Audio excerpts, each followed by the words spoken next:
Look at the legal work, and it's just crazy, and it's more so crazy because the fact that you're innocent, you know, in your heart that you're innocent. You're just innocent. Welcome back. Maybe the most consistent thing about Mike Tyson is that since 1991, he has maintained his innocence. But the judge and jury were not convinced, and Tyson's career would be put on pause while he paid his debt to society. But left empty-handed was his victim, whose story was silenced every single time Tyson's denials were believed. Part of the reason that I decided to come forward to confront the man who raped me was because I didn't want other women to be in the situation that I was in, and I wanted them to be warned.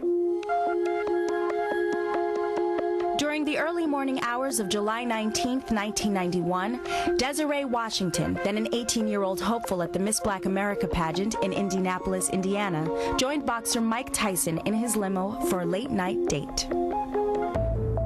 The heavyweight champion, then 25 years old and weighing approximately 215 pounds, asked the 108-pound teenager to his room to retrieve something. It was there, said Washington, that he forced her onto his bed and raped her. Tyson was eventually tried and convicted on 3 counts of rape and sentenced to 6 years in this Indiana prison. For Washington, it was a life sentence. We were both tried and convicted. I think I was also tried and convicted, and as long as he is in prison, and maybe even longer, I will be in a prison. It's just awful. It's like I was attacked once, and now I'm attacked over and over and over again, and I can't heal and I can't get better, and I'm finding it hard to love and to open up and to care about anything or anyone.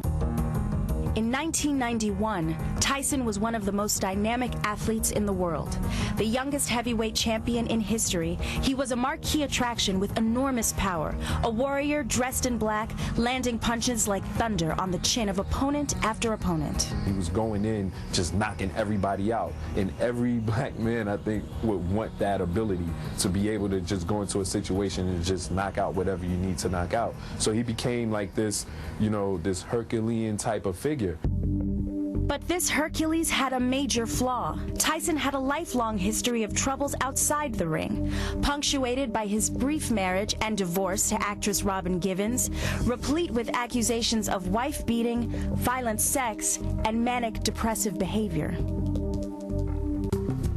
Yet, despite his violent past, many saw Tyson as the victim during the trial. Washington was vilified, in the eyes of Tyson's supporters, as a gold digger who shouldn't have ventured into Tyson's room at such a late hour. Not just not support me, but to actually go against me was just one of the most painful things to have to deal with. It was like, ah, man, that girl probably wanted it. Ah, man, he's being approached all the time. Ah, man, he's not that stupid. And you never know what the circumstances are. I think black people really just needed that hero so bad that they're willing to throw away everything that's negative about someone and put them in the best light possible. What does that say about us as a society? Are we more likely to just sort of look the other way when it comes to one of our own, even though the crime is so egregious and so volatile as to, you know, to rape a woman? Tyson served just 3 years of his 6-year sentence. He supposedly converted to Islam during his incarceration. On the day of his release, he wore a kofi, a Muslim prayer cap, as he left prison under the protection of his many supporters, which included the Reverend Al Sharpton. Tyson's first stop was a mosque located a short distance away. Our efforts will not stop tonight. You're trying to ride on Mike Tyson's back, and we ain't gonna let you do it. A rally in Harlem for the boxer left a community divided as it struggled with the question of how to welcome home a convicted rapist. Welcome home, man! It is time for black women and men to say loud and clear, violence against black women is wrong in all its forms. Anytime a human being makes a mistake, if we're going to get him down and hold him down and just beat him until he says uncle, that's totally irresponsible. Among his most ardent supporters were Don King and the Reverend Al Sharpton, who referred to any critics of the convicted rapist as elitists and dupes of the white media. By your presence out here, we're sending a message that you will never, ever tell us who can come home in our community. Left alone to suffer in silence and to rebuild her life one brick at a time was the victim. I've been changed because of what one man did to me, and now because of what society does to me. It's just awful. According to a source close to Washington, she endured long-term physical and psychological trauma. She has changed her identity through extensive cosmetic surgery and today works with special needs children. For his part, Mike Tyson has never admitted responsibility and has since gotten into repeated trouble with the law.